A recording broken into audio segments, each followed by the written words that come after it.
you're at the Center of Addiction and Faith, and we're doing our monthly webinar. So we're really glad you're here, and we'd love to know where you're from. If you would take a second to hit on the chat, put your name and your location in there, that would be great.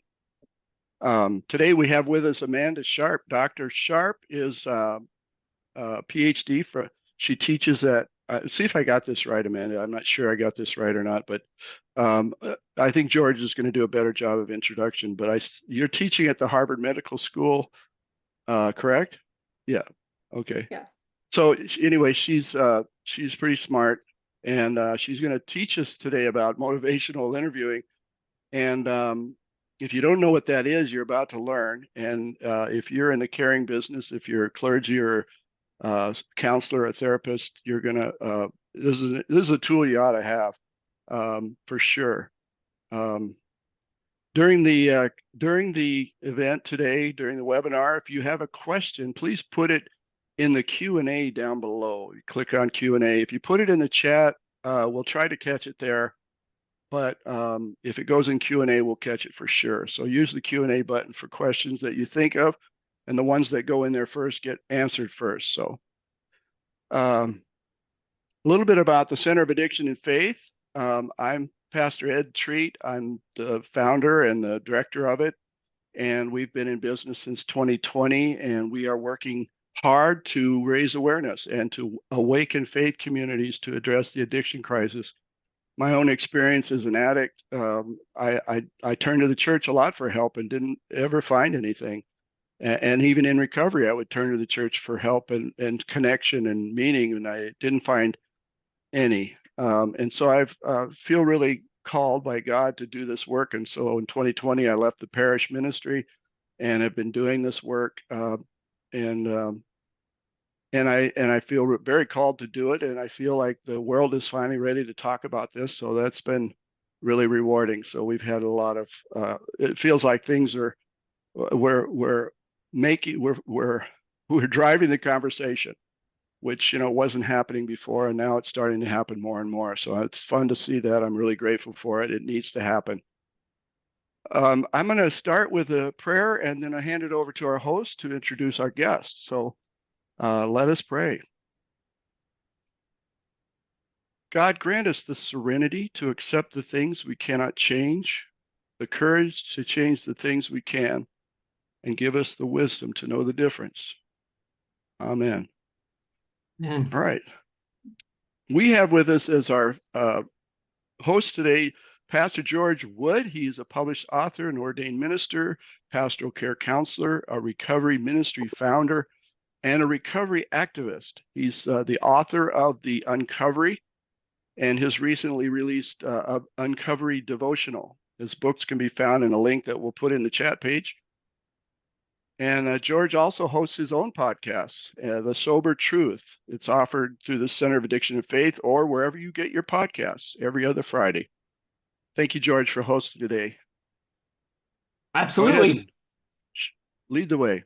Go ahead and lead the way. Hey, what's up, everybody? It is so great to be back with you. I think, we took last month off, summer. It's good to be able to vacation and do what you need to do, but we are back. And so I am really, excited for today because, as Pastor Ed was just saying, it's so hard to be a faith leader and try to do work that really often is not accepted by faith communities or understood by faith communities.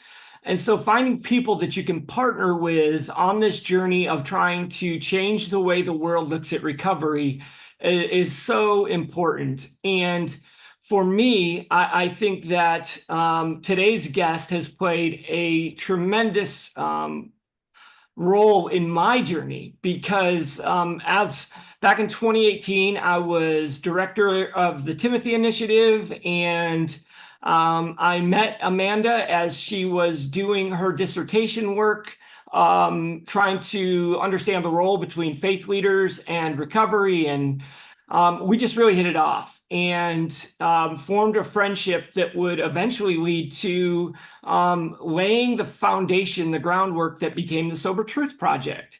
And over the years in our friendship, to be able to see her go on to work for SAMHSA in the government and take an important role there, to see the work that she does with Harvard, and to see the work that she's done here locally in Hillsborough County, and some of the different grants and, work that she did with a lot of the recovery places here locally, has just been a really cool experience, because she's not an addict, and it's always amazing to see somebody that opens up their eyes to the way that the system is not working and needs to change. And Amanda has been that person for me. We are currently working on things together that I'm super excited to share with you in the future, but today is not the time for that.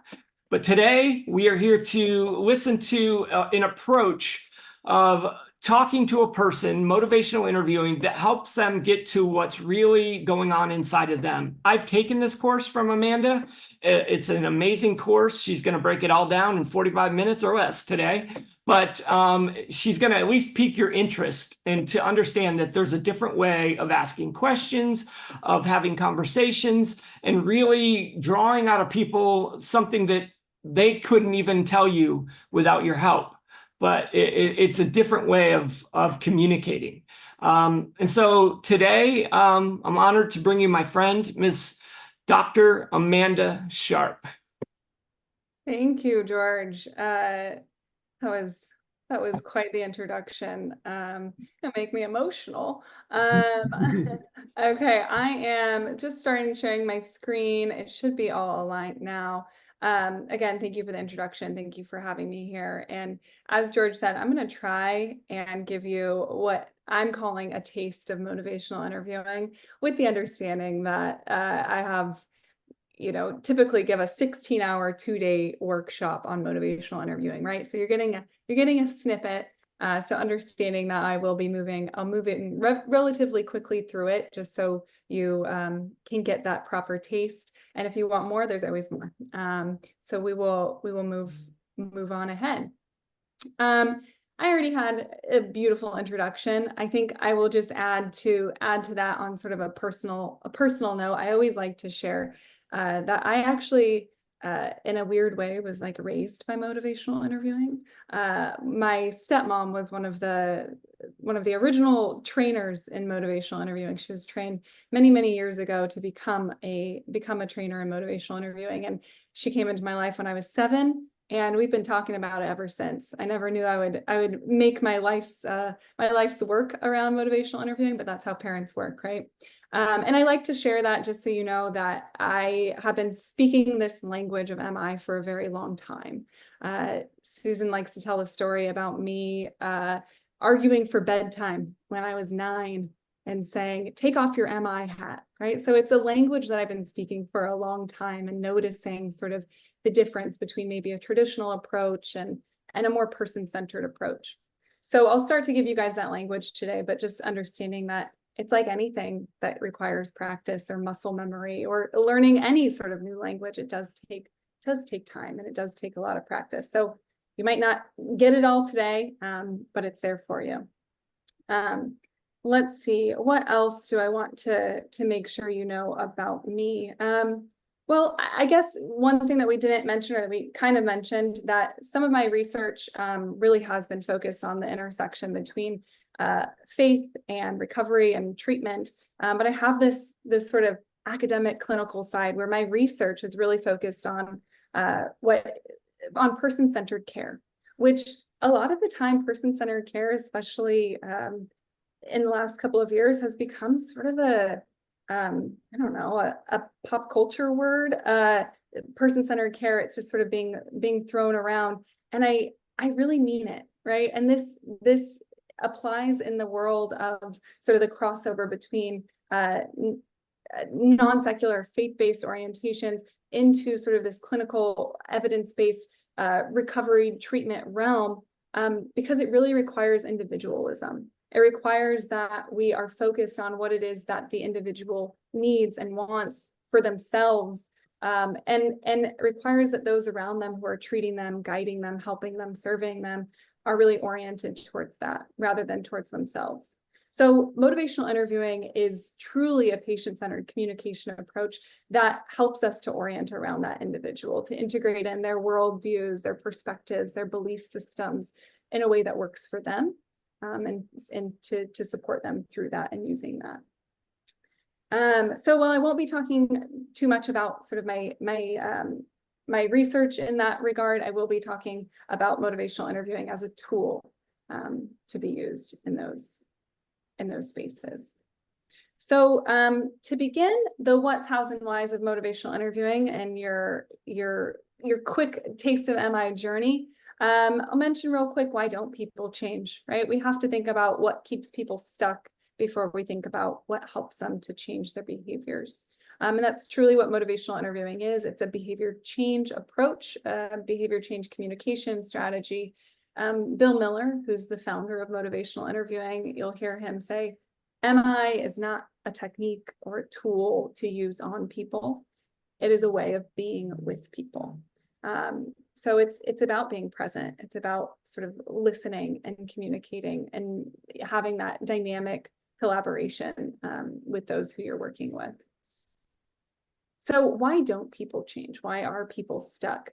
You know, we think, especially in behavioral health world, that there's lots of consequences, right? There's lots of real life, very tangible consequences to not changing behaviors around substances and around our drug use, or around alcohol consumption, or around all sorts of these behaviors. There's infection, there's disease, there's loss of housing, there's loss of children, there's loss of life.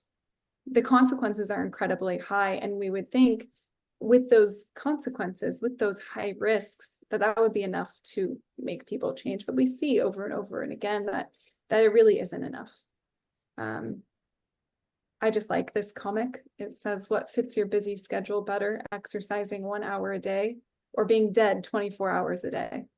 I think so often when we think about why people don't change, we just want to shake them and say, just do it, right?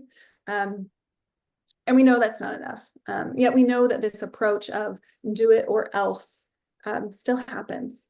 We're still met with these consequences and these ultimatums to make change. And that's not really where behavior change comes from. So if we're following this idea of the four, what I call the traditional notions of behavior change, there's sort of the four problems that come up. The stuckness is oriented around these four areas. One, they don't see. Next, they don't know. Maybe they don't know how to make that change. Or maybe lastly, they don't care. You hear so often like, oh, they don't want it bad enough.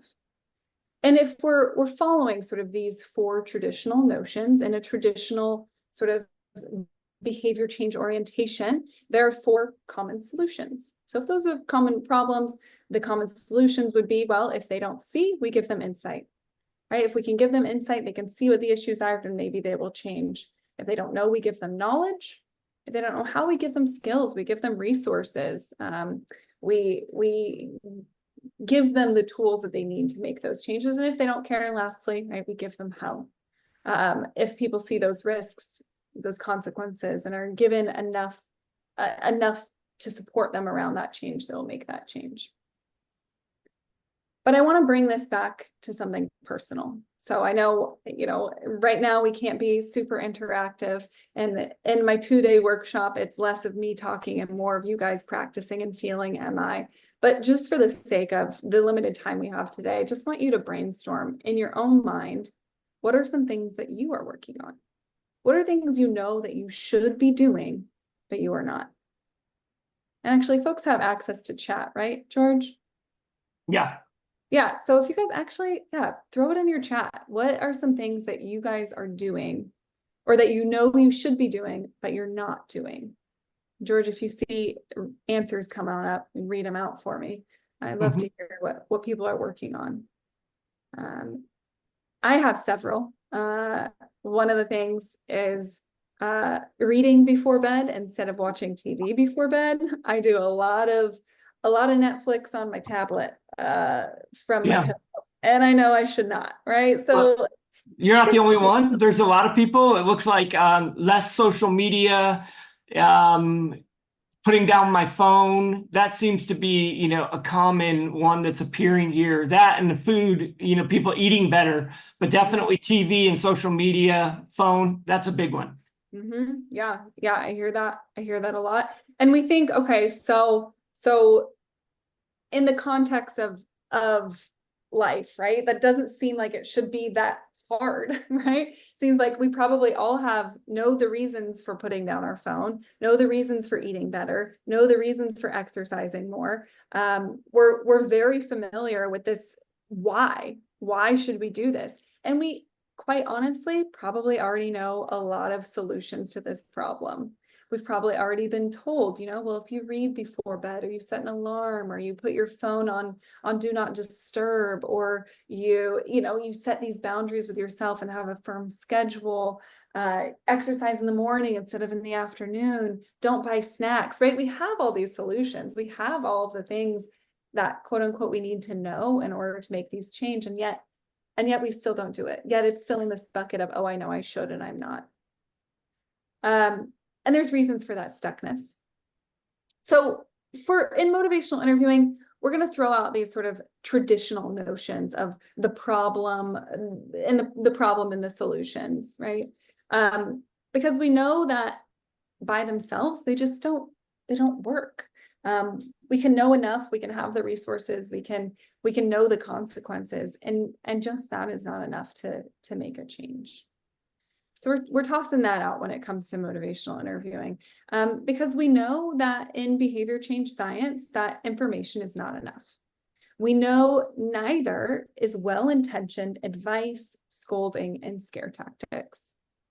And I like to highlight here sort of that well-intentioned component, that as care providers, as people who are serving others, we have a heart for it, right? We're coming to the helping profession because we care, not because we want to make people feel bad or we want to shame people around into making a change.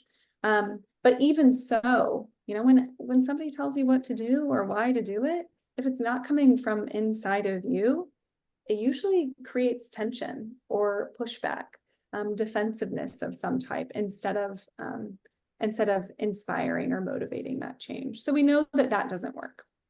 So better question, what does work, right? You thought I'd never ask. So what does motivate people? I'm going to do another little brainstorm session with you guys. So get those chat fingers ready. I want to think about what does motivate people. So our first part of this sort of eliciting insight from you guys is I want you to think about a person in your life who was in a position of leadership, who's in a position of guiding you, of moving you towards making a change, who didn't succeed, who did not actually help you achieve your goal, and in fact, maybe elicited a negative response. So it could be a boss, it could be a counselor, a clergy, a teacher, it could have been a parent. So somebody who elicited a negative response from you when they could have been in a position to guide you. What are some of their characteristics? That's what I want you to put in the chat, is what are some of the things that made them that way, that you remember about them or you notice about them, that did not motivate you? Just throw their characteristics in the chat. I have a couple of examples here. Okay, being dismissive, using threats and punishment. What else? Making assumptions. Yes. So not coming to you first or making assumptions about what you believe or who you are or why you're doing something that you are. Similarly, not curious, not being curious about what it is you want, being impatient, being judgmental, bringing their own judgment into what it is that you're doing or what you should be doing. Scapegoating. So maybe not taking accountability. Oh, that's one of my favorites, knowing it's their way or the highway, essentially, right? So there's this lack of flexibility in them that was not inspiring. Closed-minded, presumptive thinking. Yes, making assumptions is such a huge one. Okay, these are perfect. So we've channeled this, we're thinking about this. Now let's flip it, right? Let's go to a brighter place. Let's think about the characteristics of the person in your life who was in that position that actually elicited a positive response. So that leader in your life who helped you, who guided you towards achieving that goal, to making that promotion, to achieving that change. What were some of the characteristics of that positive influence in your life? That teacher, that parent, that clergy, that counselor who really brought that out of you. Love this list. Loving, genuine, honest, trustworthy, believing in you, encouraging you, active listening. Yes, yes, yes. Oh, this feels so much better than the last one. Didn't get caught up in those inconsequential details. Yeah, it was big picture. Sincere questions. Yes, that goes back to the opposite of like not being curious. But if somebody is truly curious, you know the difference. Supported your self-efficacy. Yeah, they really cheered you on. Believed in you, right? That's what it's all about. Having somebody that really believes in you, you can feel the difference, and that support really makes a difference. Okay, perfect. Thank you for brainstorming with me. We'll move on. We're going to keep those in mind, right? Just as characteristics of what we want to channel, and really, showing that intuitively, what MI is, what it feels like. I'll end that little brainstorm activity with this quote from Maya Angelou: "People will forget what you said, people will forget what you did, but people will never forget how you made them feel." And isn't that the truth, right? Even in those scenarios that you were brainstorming just now, you probably don't remember all the nitty-gritty details, but you remember what that person elicited from you. So that's where we want to channel. So we go into why people change. There's a million different behavior change theories around what works and what doesn't work. So these theories, models, frameworks, and I won't bore you today with all of the nitty-gritty here. But I do like to point out that just as you guys were able to brainstorm the characteristics intuitively of what worked for you in those settings to be an inspiration to somebody to help them achieve those goals, that's really how MI was created too. Actually, it wasn't based on these behavior change theories, models, and frameworks. And I know you guys had it straight from the horse's mouth from Bill Miller a couple of years ago. I heard he was a speaker here. So I'm coming long after him, of course, which is good. But all that is to say that he really developed it out of being present with people, out of observing what was working, out of noticing that, wow, people responded more when I used, open-ended questions and demonstrated my own curiosity. And when I gave people room to speak and I actually elicited from them rather than just telling them. So it came about in this really beautifully organic way. I love that because that means it can be intuitive for us too. It doesn't mean you have to be a physician. You don't have to be a scientist. You don't have to be a licensed therapist to do motivational interviewing, because it is a way of being with people. Now, don't get me wrong. There's lots of techniques and tools and things that you can do to build up your skill set and be more effective that do involve some of these behavior change theories, or at least they're evidenced by them. But that's not the end all be all. Again, it's about a way of being with people. To exemplify that, one of the models that really supports motivational interviewing is this patient activation model. This was created by Judy Hibbard in Oregon, which is where I'm from. So I like that out of OHSU. This model really aligns with this proverb: give a man a fish, you feed him for a day; teach a man to fish, and you feed him for a lifetime. That's what motivational interviewing is all about. It's about creating intrinsic motivation for sustainable change. And we don't get that through, you see on this client activation triangle, we don't get that through just using knowledge and skills or giving advice or giving resources, right? Those are important, but it's sort of at the top. The pillars of patient activation, client activation, or just activation in general for making change really comes from empowerment and comes from confidence. So if we can be sources of empowering somebody, of helping them to feel more confident, so building up that self-agency and that self-efficacy, then they're more likely to make that change.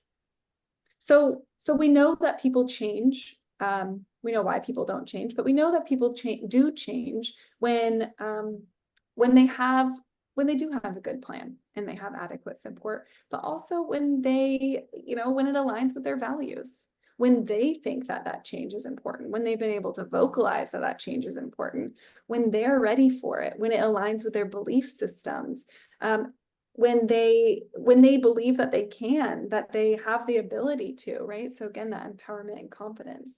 This is why people do change. And we know that people's ability to tap into these components of making change is actually quite influenced by the practitioner, by those in their lives who are guiding them and helping them. We know that when there is a better therapeutic rapport, when a person feels cared for, feels empathized with, feels supported by their practitioner, that they're more likely to feel satisfied in that interaction. They're more likely to continue engagement. And so we know that that relationship is tied to satisfaction, which is tied to engagement, which truly is tied to outcomes. So what the practitioner does, while it is about intrinsic motivation, the practitioner can help somebody tap into that. So that's the role of motivational interviewing, is being a practitioner that can elicit those insights and those values and those beliefs and that alignment from their client. So how we communicate really does prevent or promote progress. So motivational interviewing, just to give you a couple of official definitions, and you guys I sent these slides out. Hopefully you're able to receive them via email just as reference points in the future. So I know we'll be moving through things quickly. The definition of motivational interviewing as a collaborative, goal-oriented method of communication with particular attention to the language of change. It's intended to strengthen personal motivation for and commitment to a change goal by eliciting and exploring an individual's own arguments for change. So the attention to language is incredibly important in motivational interviewing. Not just our language as a practitioner, as a helper, but the language of the client. What are they saying out loud? Are they talking themselves into change, or are they talking themselves out of it? So using some of these MI skills to be able to elicit language in favor of change rather than in favor of the status quo. Motivational interviewing has had, actually it's probably quite a few more than this at this point, but at last check, over 900 clinical trials that have demonstrated the efficacy of motivational interviewing in a variety of settings. So while it did start in the addictions field with addictions counseling, and has since really evolved to be influential across all sorts of health and wellness fields. So it's used in public health, it's used in corrections. I do a lot of trainings these days with problem-solving courts, right? So it's very fun to train judges in motivational interviewing, or parole officers, or as police units have been developing behavioral health interventions, being able to train police officers and using motivational interviewing to help guide that transition from crisis into treatment, or into recovery, or into just accessing resources in general. So it's really has emerged over time in these different fields. There's even parenting classes for motivational interviewing, though I think difficult to do. So we, with all of this research backing motivational interviewing, we know that it is better than the traditional sort of patient-client education, but it does need less time. So just in a few short conversations, it actually can be effective. So it says here, low doses, 2 to 3 sessions. Having just a few conversations that are MI-oriented can really help to motivate the patient in a different direction. So it doesn't take a long time to be effective. That it can be used with other treatments and other programs. So using it with cognitive behavioral therapy. I've used it a lot in medication for opioid use disorder treatment programs, right? Where we're also integrating sort of a coaching side to that. So it can be integrated. That is the most effective approach for the most stuck people. and that it's applicable in a wide range of settings. So it's now taught in over 43 different languages across the world. Actually, the Motivational Interviewing Network of Trainers, the Train the Trainer, is held internationally every other year. So it's in North America one year, and then it's held elsewhere. I think it was just in Estonia a couple years ago, which was a great one.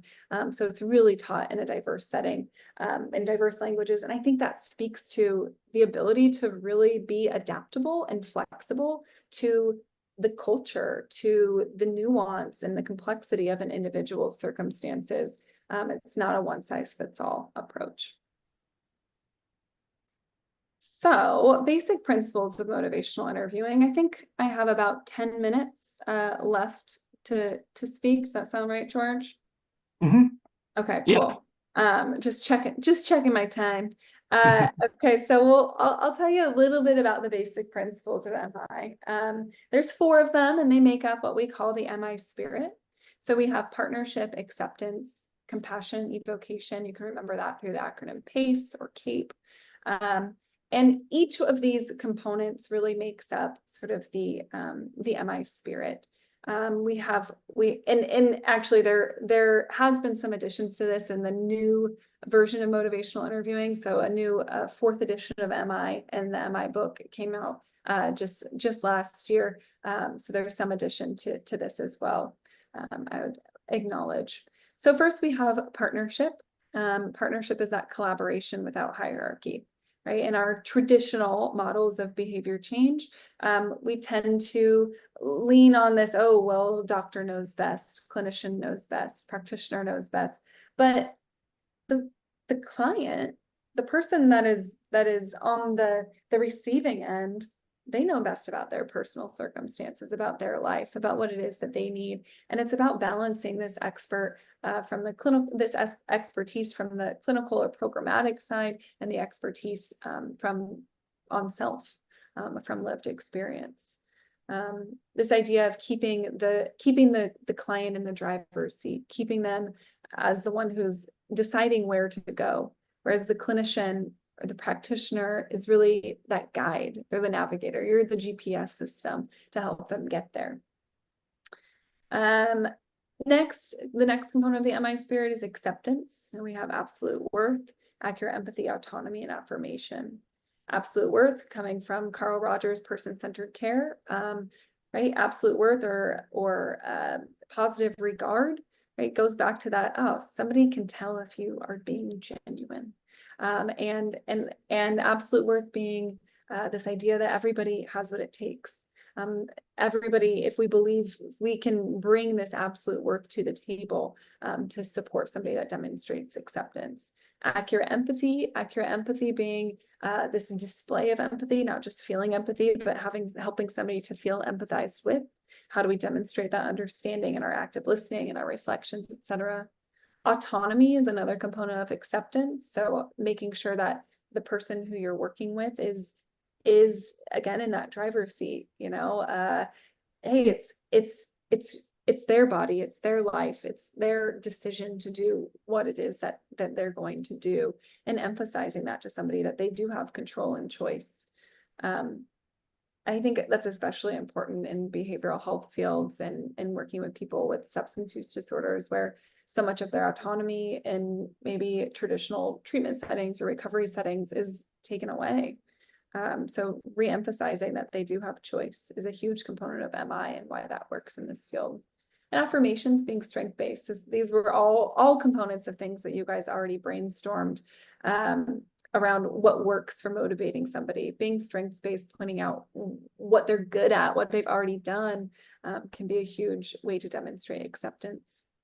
The next component of the MI spirit is compassion. It's hard to teach compassion, but I think, again, we wouldn't be in this field if we didn't already have it. And evocation, just briefly, for the sake of time, evocation is that eliciting from the patient. What is that they want? Why do they want it? What do they believe? What are their barriers and challenges? But being able to get that vocalization either through the use of questions or reflections. So when it comes to motivational interviewing and how we apply it, again, this is a brief snapshot. But I like to start, if I'm going to have just 3 minutes to talk about how we use MI, I like to think about it through a changing of our lens. A changing of our lens from non-compliant or challenging or non-adherent, you're not following the treatment plan, you're being non-compliant. I like to change that to something else, right? Non-compliant can feel so black and white, and can feel like it really takes away sort of that acceptance, that absolute worth, or that autonomy of the patient, to do what it is that they want for themselves, or they're good or they're bad, right? It's too black and white. So I like to shift this internal lens to thinking about behavior change, or the stuckness that maybe a person working through their addiction or substance use disorder might be met with. That stuckness typically in an MI world comes from ambivalence and non-activation. So if we can change our lens from thinking about somebody being non-compliant to feeling two ways about something, or feeling, instead of feeling like they are lacking confidence or lacking the ability to follow through, that we can instead, again, improve their confidence, empower them, and help them to feel like they can do it, and then we're going to be more successful. So we might hear, how is this applied? So we might hear, people being stuck. These are a couple of examples of ambivalence, right? We might hear somebody say, well, my boyfriend is still using, so it really makes it a lot harder for me to stay on track. Okay, that person is clearly feeling, pulled in two different directions here. It would be very easy to go in with something, that's correcting that thought process, saying, it's people, places, and things, right? You need to make sure you're surrounding yourself with people that are in support of your recovery. And if he's a bad influence, maybe that's not the right person for you to be hanging around. It would be so easy to go in that direction. But we know that when we hear this ambivalence, or we hear non-activation, that correcting it actually results in sort of the worst case scenario. It results in somebody pushing back. It results in somebody saying, oh, well, we've been together for so long, and it's, I can't just leave him. He wouldn't do that to me. Right now we have somebody talking themselves out of making the change, just as an example. And what we call this in motivational interviewing is discord. Discord, that pushback to when we're trying to maybe fix it, or we're giving that well-intentioned advice. We're trying to problem solve on somebody else's behalf. We get this pushback. Again, it's called discord, and it sounds like a lot of different things. It can sound like somebody just sort of nodding and smiling and taking your advice in one ear and it going out the other. It can be somebody pushing back and saying, oh, well, you don't know. It can also be, somebody saying, well, yeah, I know that, but X, Y, and Z, right? So we get this vocalization of discord. And what that leads us to is really sort of the worst case scenario. That's when we're arguing for a change, and our patient or our client, the person we're working with, that we're trying to help, to guide, is arguing against it. So if there's one thing that we want to focus on, it's avoiding this sort of worst case scenario, avoiding them arguing against the change while you're arguing for it. And that comes from this attentiveness to language, the way that we're evoking responses from our clients, so that we can get them to be talking about their reasons for change rather than defending the status quo. So when we reduce discord, we actually see that we are increasing the odds of positive clinical outcomes. We're increasing the odds of helping them to achieve their change.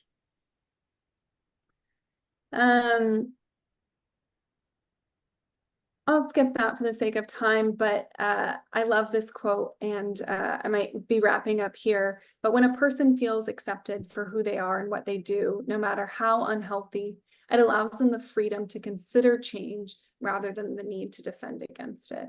And that's really what we're trying to achieve in motivational interviewing, is opening that door, getting somebody's shoulders down, establishing that therapeutic rapport to allow somebody to consider rather than defending. So thank you so much, you guys, for your time today. I think moving forward, as far as how you might want to continue developing your MI skill set, I mentioned 2-day workshops. I'd be happy if anybody is interested to follow up with more details about what that would mean. I do lots of my trainings virtual now in a post-COVID world, but I love doing in-person workshops as well. You can also go to motivationalinterviewing.org. That's where you'll find the Motivational Interviewing Network of trainers, so others like myself who have been trained. There's also the book for some self-guided learning. So like I mentioned, the 4th edition came out at the end of last year. So that's always accessible, and certainly practice. We have lots of means for doing that, either internally or with somebody like myself, to get feedback, to skill build as an individual. And don't hang up yet, though, because everybody, we're not ending yet, because actually we still got question and answer time. So Pastor Ed's going to jump on, but put your questions in for Amanda, because we're going to after Pastor Ed speaks for a couple minutes, I'm going to jump back on, and we're going to spend the last 10 minutes asking Amanda questions. So you can fill them out in the chat right now. So yes, don't hang up. We have talk time. That's just the end of sort of my spiel about what is motivational interviewing. How can we start to orient around this this approach? So yes, happy to open it up to questions after a few announcements. All right. Well, thanks, Amanda. This has been fascinating. I feel a little bit like there's so much to know, and I'm drinking from a fire hose, but I'm already looking at ways how I communicate and talk to people, and I still have a lot to learn. So really, really fascinating. I'm going to do a quick commercial here, and we'll get it back to Amanda as quickly as I can. But I have to do this because if I don't, then I don't get help. They say, if you know, what God says is, if you don't have because you didn't ask. And so I'm asking. I quit the parish in 2020 on faith, thinking God would provide the way, or believing God would provide the way. And so far that's been happening. But this last year was pretty challenging. When I left the parish, I gave up a salary, and I gave up benefits and to do this work. And not only that, I took out a big stupid loan, and that has sustained us for a while. But that's run out, and now we're just relying on donors and wherever we can find funding. And so I think what we're doing is important. I've had to come to terms this last year with, what do I do if we run out of money? And I thought, I'm all in. I can only go forward. I've burned my bridges, and this is what I'm called to do. And so this is what I think God wants me to do, and that's what I'll keep doing. And I keep having that affirmed. I have a lot of people who support what we're doing and say, yes, keep going. So, but I can't do that without partnership. So I invite your partnership. However you can. If you have resources yourself that you can share and donate, maybe you know someone who has resources who would think this was a great thing that you could that they could get behind, or maybe your church has a foundation, or there's some resources out there that you know about that we could benefit from. Please share those with us and help us keep doing this important work. It is, I think, incredibly vital and relevant to today's world. So we'll keep bringing people like Amanda to all of you to learn from, and we will change things. We'll change the world. So thank you. Thanks for being here today. And I'll turn it back over to George. Yes, thank you, Pastor Ed. So what do we have for Amanda? I think, I went through this two-day class with her, and it is amazing. So if you have any questions, now is a good time to put them in the chat, and we can go ahead and ask Amanda. But until some of those questions come in, I'm going to go ahead and ask. So Amanda, what do you think, one of the most common mistakes that people make when talking to a person who is struggling with addiction, and trying to talk to them about their addiction and get them to change? Just in that scenario, what are some of the most common things you see people do wrong? Well, I think what I see is that what I mentioned in that initial slide is this well-intentioned advice, this idea that well, if they only knew, oh, you can't make it to your appointments. Well, let me get you those, what about bus passes? Would those be useful? What about Uber Health? Let me problem solve for you. And I see so often that when somebody is met with a challenge, certainly our instinct is to jump in and to help, right?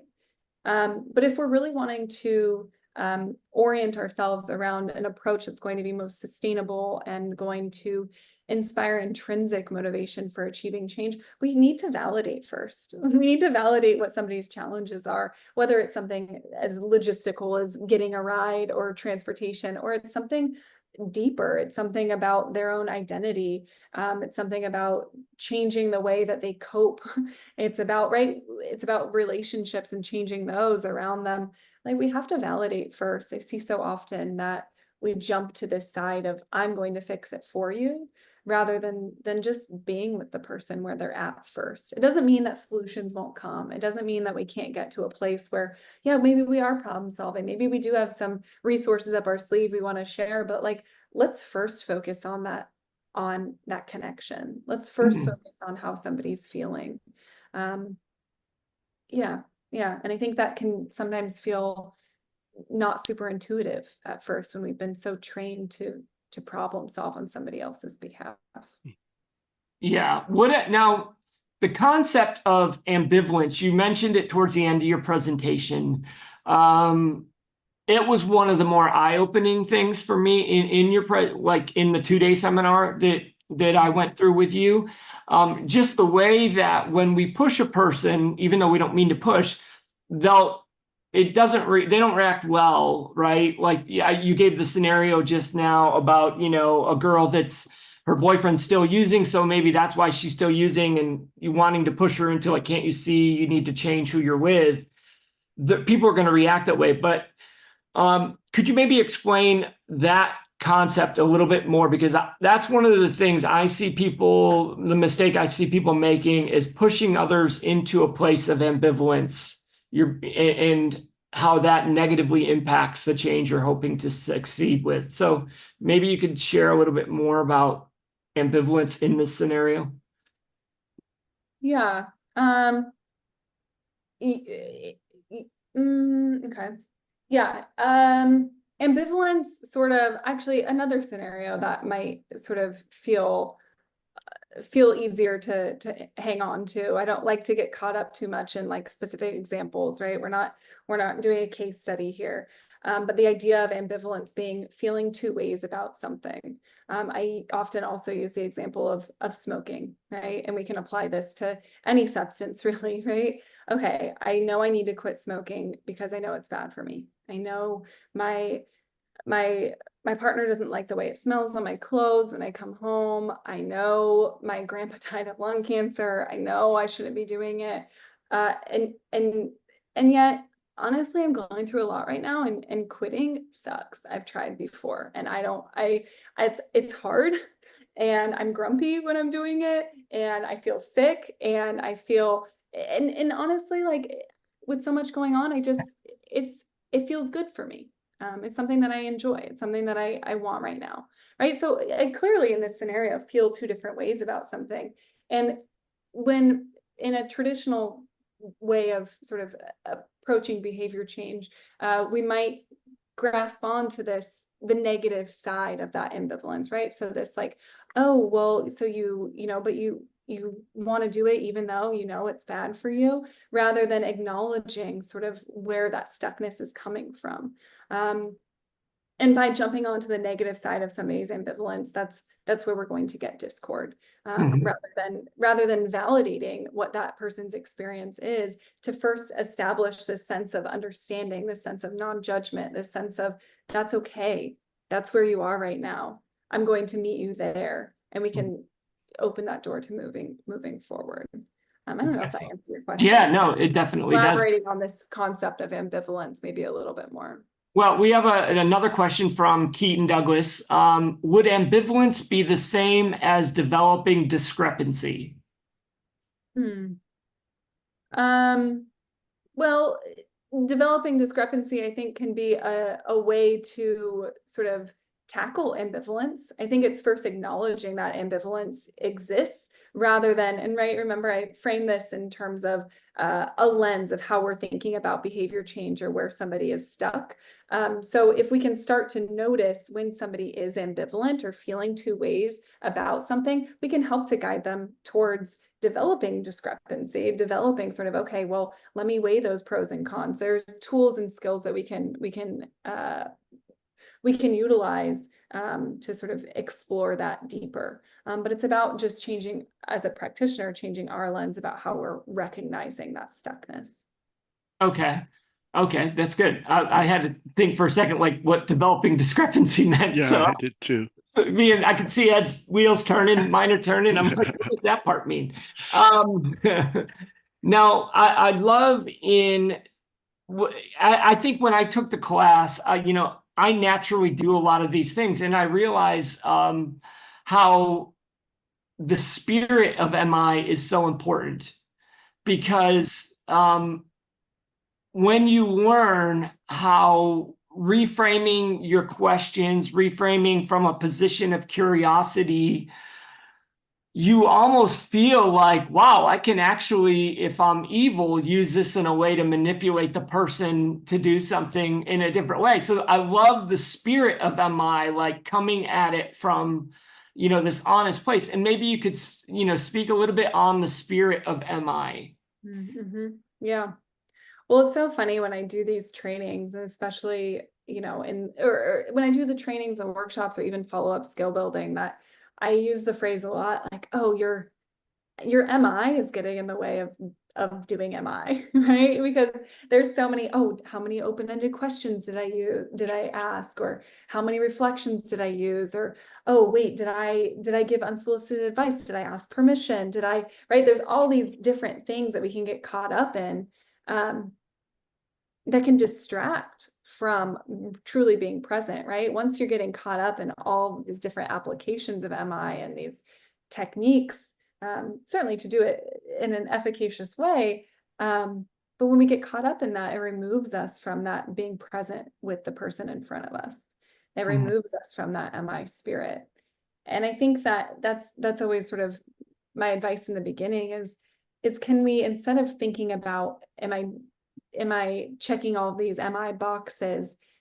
How can I listen more effectively? How can I listen more openly? How can I be more curious? And that's why I like to do that brainstorm session where it's like, okay, people are in that Maya Angelou quote, right? People are going to forget what you said or what you did, but they won't forget how you made them feel. And if we can implement that MI spirit and help somebody walk away feeling like, oh, I feel better after talking to them. I feel like they got me. I feel like at least somebody understands where I'm at. Then you're doing MI. And those tools and techniques will come with time. I think, a lot of pushback around, people saying, well, aren't you just manipulating people really and just doing what you want them to do anyway?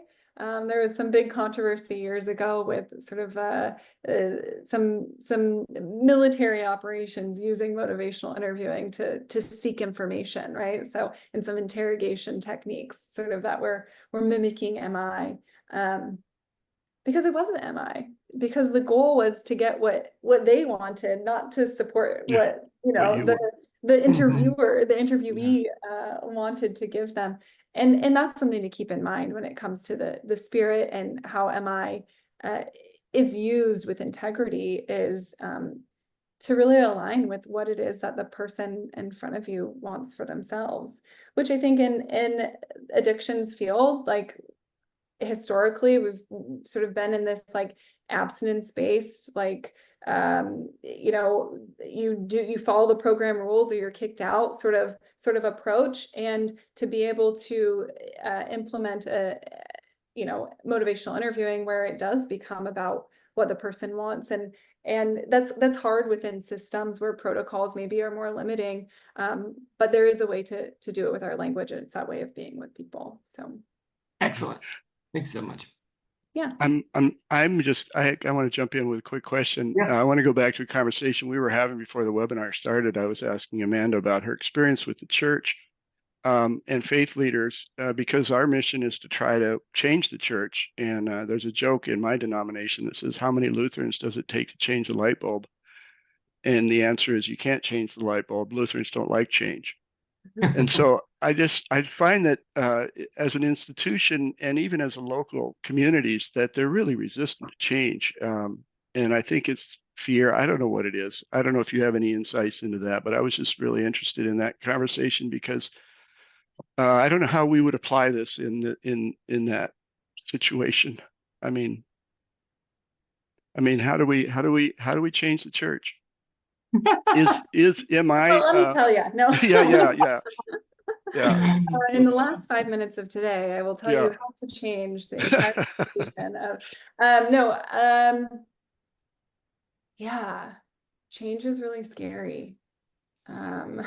Well, I thought it was interesting that you had commented about that when you've talked with faith leaders and you find them to be a little bit resistant to the ideas of other possibilities, or I mean, they have this idea that one size fits all and everybody should be treated one way.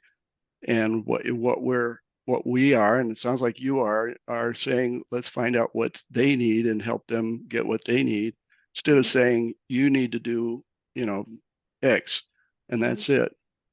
Anyway, it just seems like maybe that's what we're doing, is providing ways for people to think outside the box here. Yeah, ways to think outside the box and way to operationalize that thinking outside the box in a way that we know works, right? And I cited those 900 clinical trials for a reason, because I do go back to, well, that's the scientific method. We've established motivational interviewing as an evidence-based practice, not just because we wanted to, but because we see it's something that works. And so yeah, it's there's going to be sort of systems that are at play, or in belief systems, not just regulations and protocols and historic processes, but that make it hard to implement doing something that is more oriented towards the individual, or an approach that's more flexible. So I think, again, just starting with the interpersonal, I think really can influence the system. And that's why I love motivational interviewing, because it can be applied to a systems approach, but it starts with you and me, right? It starts with two people sitting in front of each other and having a conversation that feels good. Which really is, it really is a Christian model. I mean, that's kind of what Jesus was kind of always being told, to change the system. And he said, no, I'm going to change individuals. Yeah. So maybe it's something we can learn from. I hate to do this. We're really out of time, and I feel like there's so much more to cover. But we've talked about having you back. So maybe later in the year or early next year, we could do something else with you and further this conversation, because I think it's important.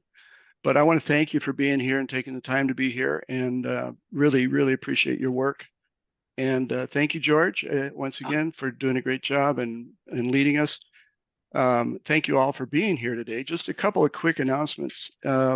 Next month's webinar will be called God Shots. It's moments and lessons in a life of a recovering mother from COVID. So she's Libby Stalis is going to be our guest, and she's written about her experiences going through motherhood in recovery and through COVID, and has written a beautiful book about her experiences, and it's really inspiring. So I hope you'll come and listen to what she has to say. And then we have our annual conference coming up. And Katie, would you put a link to the website for that? This will be our most generous offering so far, because this year we're doing it all virtually instead of in person. And because we're doing it virtually, we can offer a much bigger slate of offerings. And so we have 6 really incredible speakers, featured speakers, and then we have 29 breakouts, and they're all geared to equip people for this kind of work. and for doing the work of raising awareness and reducing stigma and helping people, helping to save lives from what is now the #1 health problem facing our country. And I don't know why there isn't more alarm going off. I think we spent $16 trillion in dealing with COVID, and we still spend only about a 700 million on addiction, when addiction is just been a problem, and it continues to be a problem, and it's getting worse. And now after COVID, we've got mental health issues on top of that. We need to be talking about this. So thanks for being here and being part of the solution, and I hope to see you again. I'll send you off with a blessing. May God bless you and keep you. May God's face shine on you and be gracious to you, and always look upon you with favor and give you peace. Go in peace, serve the Lord. Amen. Peace, everyone. See ya. Thank you.